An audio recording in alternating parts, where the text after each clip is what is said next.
Well, today, President Joe Biden signed an executive order aimed at safeguarding abortion rights. This, as an abortion protection bill here in Massachusetts, is expected to be sent to Governor Charlie Baker's desk within the next 2 weeks. Western Mass News reporter Kristen Burnell joins us live in studio with that story. Kristen. Chris and Mary, this comes following the Supreme Court's recent overturning of Roe versus Wade. I spoke with one Massachusetts senator who tells me that more action is being taken on the state level to protect women's reproductive rights. On Friday, President Joe Biden signed an executive order aimed at protecting abortion rights in response to the Supreme Court overturning Roe versus Wade. This executive order directs the Department of Health and Human Services, HHS, to ensure all patients, including pregnant women and girls, experiencing pregnancy loss, get emergency care they need under federal law, and the doctors have the clear guidance on their own responsibilities and protections, no matter what state they're in. It is important to note President Biden cannot take any action to restore the nationwide right to an abortion due to the Supreme Court's ruling.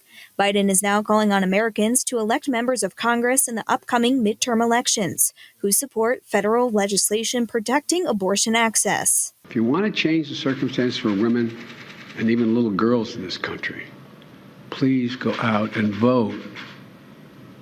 When tens of millions of women vote this year, they won't be alone. Meanwhile, here in the Bay State, the House of Representatives recently passed the Abortion Protections Bill, sending it to the state Senate.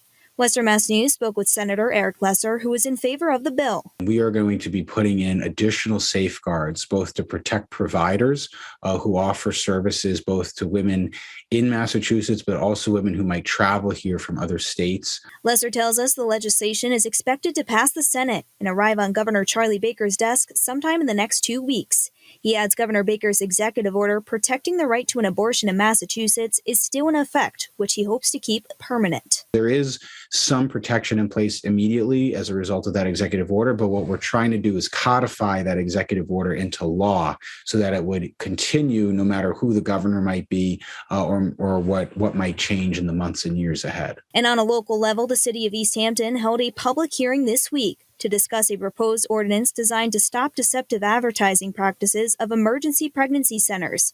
Western Mass News spoke with one city councilor who explained what the ordinance means. This ordinance was introduced before the Alito leak and certainly before Roe v. Wade was recently overturned. Previously, when abortion was still legal in any state, these centers significantly outnumbered those where you could obtain a full spectrum of reproductive health care. And now with Roe being overturned, states like Massachusetts, where abortion is still legal, are very likely to see a proliferation of clinics that will potentially deceive people into pursuing services such as abortion, such as other reproductive health, again, such as contraception, IUDs, et cetera, that are not offered. It tells us that the language for that ordinance is being revised and will be sent back to the Ordinance Committee, where they will review and bring it back for another public hearing soon. For now, live in studio, Kristen Burnell, Western Mass News.